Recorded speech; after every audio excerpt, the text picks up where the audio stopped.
तो Robert browning की the last ride together ये सिर्फ एक प्रेम कहानी नहीं है, बिल्कुल नहीं। ये तो जिंदगी के फलसफे पर एक बहुत ही गहरी सोच है। चलिए आज इसी कमाल की कविता को समझते हैं, खास तौर पर आरपीएससी परीक्षा के लिहाज से। आज हम क्या क्या देखने वाले हैं? सबसे पहले कविता से जुड़े कुछ जरूरी फैक्ट्स पर नजर डालेंगे, फिर इसकी कहानी और इसके पीछे छिपे गहरे मतलब को समझेंगे। इसके बाद हम ब्राउनिंग की लिखने की कला को देखेंगे और आखिर में परीक्षा के लिए एक फटाफट रिवीजन करेंगे। ठीक है, तो शुरू करते हैं कुछ बेसिक जानकारी से। ये वो बातें हैं जो परीक्षा के लिए पता होनी ही चाहिए। अच्छा, तो ये कविता है महान विक्टोरियन कवि रॉबर्ट ब्राउनिंग की, और ब्राउनिंग जाने जाते थे अपनी गहरी साइकोलॉजिकल कविताओं के लिए। ये कविता पब्लिश हुई थी 1855 में उनके बहुत ही मशहूर कलेक्शन मेन एंड वीमेन में।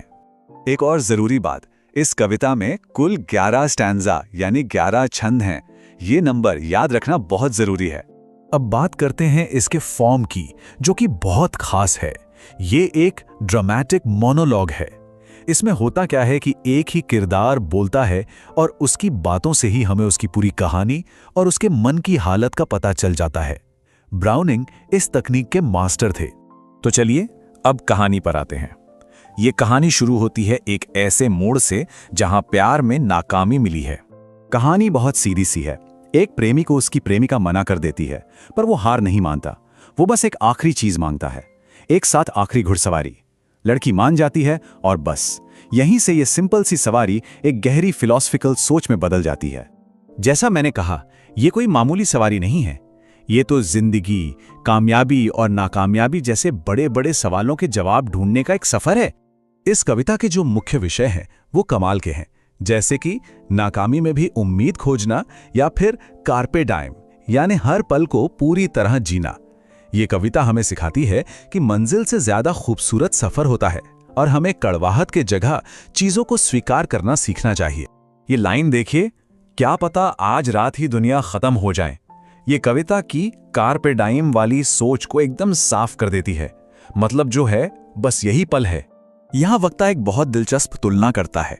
वो अपनी मोहब्बत की नाकामी को दुनिया के दूसरे कामयाब लोगों की अधूरी इच्छाओं से तौलता है और सवाल उठाता है कि क्या सच में किसी भी तरह की कामयाबी से असली खुशी मिल पाती है। तो ये सवाल उठता है कि ब्राउनिंग अपनी बात में इतनी गहराई लाते कैसे हैं। चलिए उनकी लिखने की तकनीक को थोड़ा और करीब से देखते हैं। कविता की एक बहुत बड़ी खूबी है इसकी rhyme scheme, A B C C D E. ये पैटर्न पूरे 11 स्टैंजा में एक जैसा रहता है और कविता को एक म्यूजिकल रिदम देता है, जैसे घोड़ों के चलने की आवाज हो। ड्रामेटिक मोनोलॉग के अलावा ब्राउनिंग ने और भी कई कमाल की चीजें इस्तेमाल की हैं। ये जो पूरी घुड़सवारी है ना, ये असल में जिंदगी के सफर का एक बड़ा मेटाफर है। वो विरोधाभास का इस्तेमाल करते हैं, जैसे कि नाकामी में ही कामयाबी ढूंढ लेना और ढलता हुआ सूरज जैसे सिंबल से वो उस पल की खूबसूरती को दिखाते हैं। और अब आते हैं सबसे जरूरी हिस्से पर। चलिए परीक्षा के लिए सभी जरूरी पॉइंट्स को एक साथ देख लेते हैं। तो जो बातें बिल्कुल याद रखनी है वो है कवि रॉबर्ट ब्राउनिंग, साल 1855, कलेक्शन का नाम मेन एंड विमेन, और हां सबसे जरूरी, कविता का फॉर्म क्या है। ये एक ड्रामेटिक मोनोलॉग है। इसे भी दिमाग में बिठा लीजिए। कविता में कुल 11 स्टैंजा हैं। राइम स्कीम है ए बी सी सी डी ई, और जो मुख्य थीम है वो है आशावाद और कार्पे डाइम यानी आज में जियो। कुछ और जरूरी पॉइंट्स याद रखिएगा। कविता में महिलाएं एक शब्द भी नहीं बोलती, वो पूरी तरह चुप है।